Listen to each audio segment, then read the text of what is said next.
where everyone can learn and earn. And today, tuturuan ko kayo kung paano mag-sublimate sa inyong phone cases using the HTV Ron Mobile Heat Press. Ayan. So, yung mga nakikita nyong mga cases online, ayan, pwede na kayong gumawa ng sarili nyong phone cases using this machine. So, ito ay bagong labas lang, and nung lumabas ako, nung nakita ko to sa ad, sobrang excited akong gamitin because ang dami ko nang naiisip na pang-terno nito, no? So, pwede ko tong i-partner sa aking mga planners, sa aking mga journals, may katernong bookmarks, and mga ref magnets and all. Ayan. So, para twinning and matchy-matchy sila. So, this is really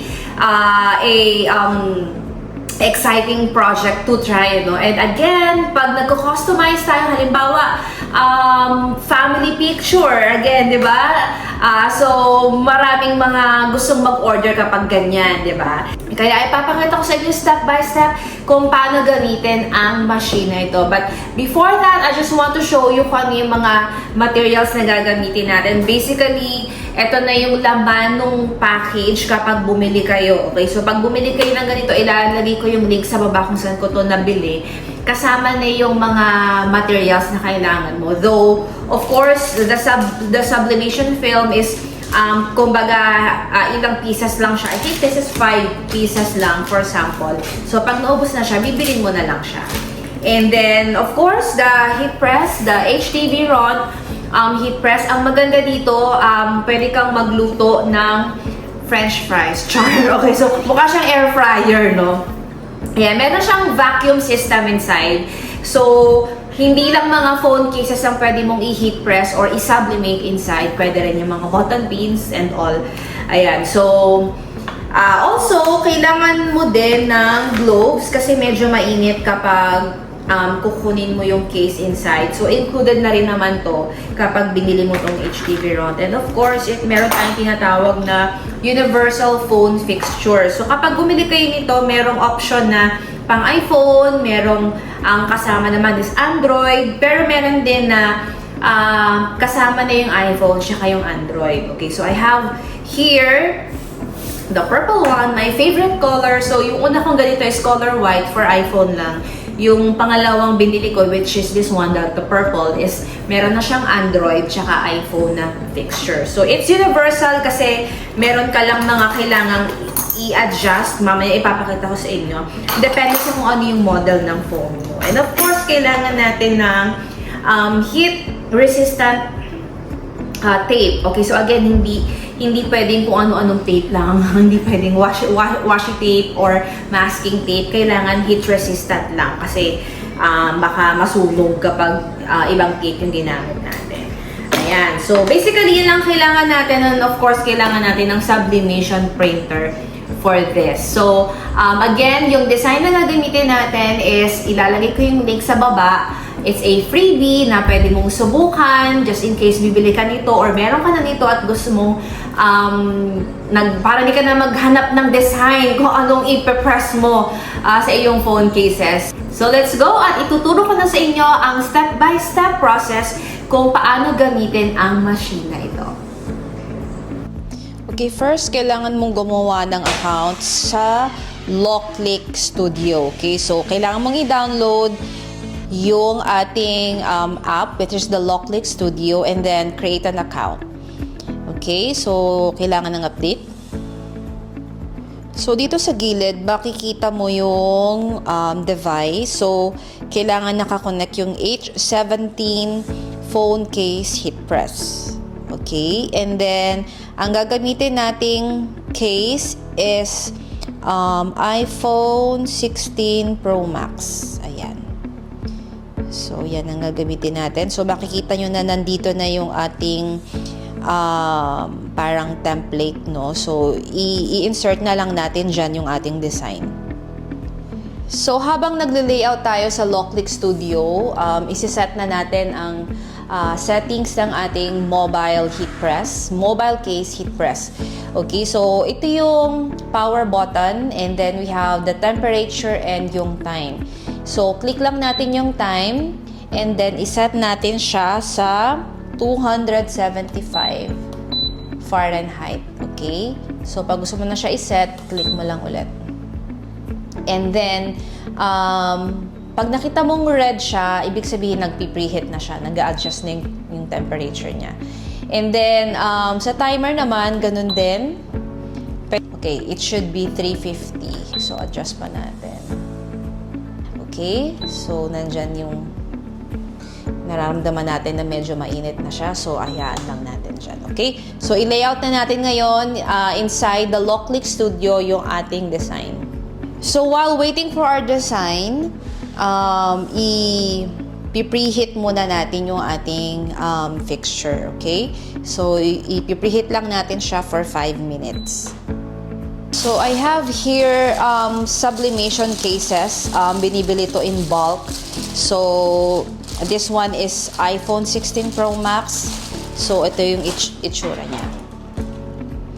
Ayan. So, ang next step natin is ilalagay natin yung lens cover. So, meron siyang iba't ibang lenses here. Depende sa kung ano yung model ng phone mo. So, may labels naman yan. And also, meron din tayong guide here. Like, for example, if it's iPhone 16 Pro Max, so ang kailangan mo yung lens pad na 1 and 8. So, ito yon. So, iPhone 16 Pro Max 1.8. And then, ilalagay natin yan dito sa likod ng ating lens. And then, gagamit tayo ng heat-resistant tape for this. So, here's the heat-resistant tape. Included to kapag binili mo yung HTV Ront na heat press, H17 mobile heat press. So, kuha lang tayo ng konti.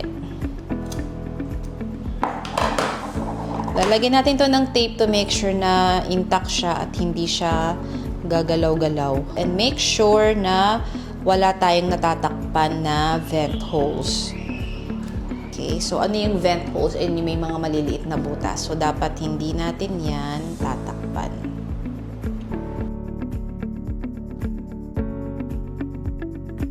Regarding naman sa fixture na gagamitin natin dito sa ating iPhone, meron tayong instructions, so magre-refer na lang tayo dun sa manual. So, let's go back to our Loclick Studio. Sa left part, we have upload. And then, choose your file. This one. Shrink. So, we can adjust this and make sure na pasok siya dito sa green na dotted line para ma-cover niya yung buong para ma-cover niya yung buong case. Pwede na natin siyang i-print. So, before we print, we want to make sure na yung ating sublimation film, which is this one. Ayan. So, meron tayong dalawang side, the glossy and matte. So, dito tayo magpiprint sa matte side. Okay? And, lalagyan natin ng bond paper yung ating film. Okay? So, ganito kasi yung ginagawang hack ng iba to make sure na kakainin ng printer yung ating paper. So, using masking tape for this. So,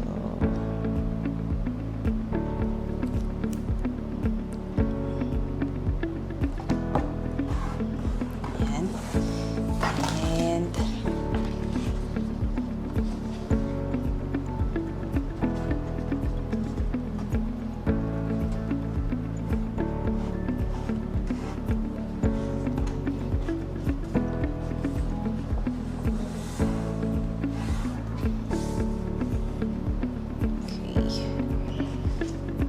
so, lagyan natin sa kabila.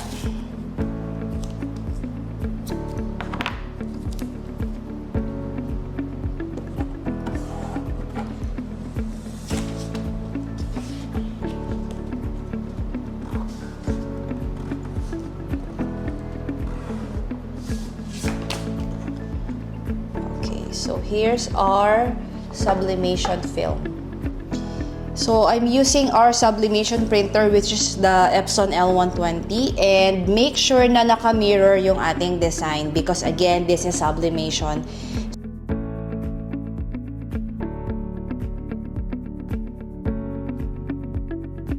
So here's our design. Tatanggalin na natin siya sa pagkakadikit sa bond paper. And then, ipipreheat lang natin to, ilalagay natin sa ibabaw ng heat press para lang matuyo na yung ink natin. Ayan. So, let's close this. Lalagay lang natin to sa ibabaw for 5 minutes. So, na-preheat na natin yung ating design na naka-mirror. And now, na-preheat na rin natin yung iPhone fixture natin. So this time, ilalagay na natin yung ating sublimation phone case inside. So unahin natin dito sa baba.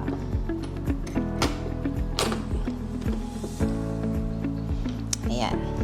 Okay, so we will put our design here. So ito yung design natin, diba? Make sure na hindi siya baliktad.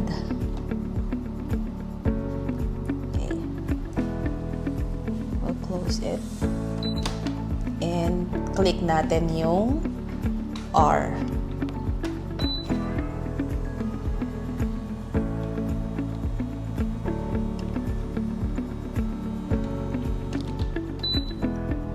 Yay! We're done.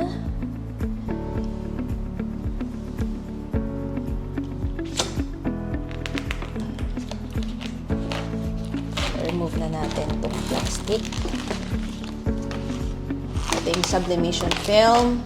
And then here's our finished design. Look. Nice.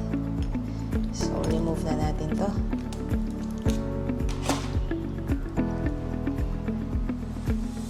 Ayan. So, ang ganda ng color niya. Pati gilid. Talagang na-sublimate niya. Ayan.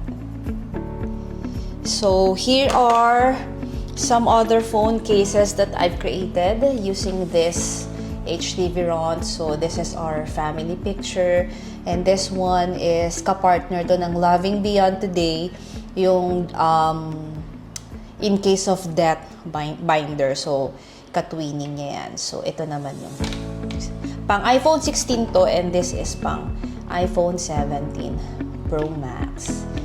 Ayan. So, ganyan lang kadali gumawa ng mga phone cases using the HTV Ront mobile case heat press. Ang magical ng ating process, no? So, yung mga ganitong phone cases na nakikita natin sa mall or sa mga online shops, kayang-kaya na natin gawin. Kung kahit anong design na gusto mo, pwedeng-pwede. So, pwede siyang customizable, pwedeng portraits or pictures or Bible verses or anything you want. Talagang yung imagination mo na lang ang limit, no? So, at hindi lang phone cases ang pwede mong gawin using that heat press na pinakita ko sa inyo. Pwede rin yung mga button pins. Ayan. So, I hope madami kayong natutunan and excited ako makita yung mga output nyo. Again, ilalagay ko lahat ng materials, machine, supplies, tools na ginamit ko. Ilalagay ko dito sa description box. And again, if you want to monetize your creativity, you want to start kumikitang kabuhayan habang nasa bahay ka, I'm inviting you inside our DIY Premium Community dahil hindi lang mga crafting tutorials ang matututunan mo doon, kundi lahat ng kailangan mo sa iyong entrepreneurial journey. So just in case you're wondering paano ba magbenta, paano gumawa ng system sa business mo and all, everything, lahat yan ay tinuturo namin inside the community. So, if dito pa lang sa aking channel, madami ka nang nakukuhang learnings at mga freebies na ko, mas lalo inside our community. So, excited ako sa mga susunod pa nating project. So, pwede kang mag-focus sa isang project muna. Hindi naman kailangang ma-overwhelm ka sa lahat ng options. So, what I'm giving you in this channel are inspirations and ideas Pwede kang pumili kung alin dito yung talagang mas tinitibok ng puso mo. Are you into ref magnets? Are you into planners, notebooks, or pwedeng bili ka lang ng isang machine and mag-focus ka lang sa paggawa ng phone cases, diba? So, again, I hope to see you on our next tutorial at excited akong makita ang mga output nyo. Please tag Bibong Pinay just in case sinubukan mo ang project nito. And I'll see you inside our premium community and sa mga susunod pa nating tutorial here sa ating channel. Thank you mga Bibong Pinay! Bye!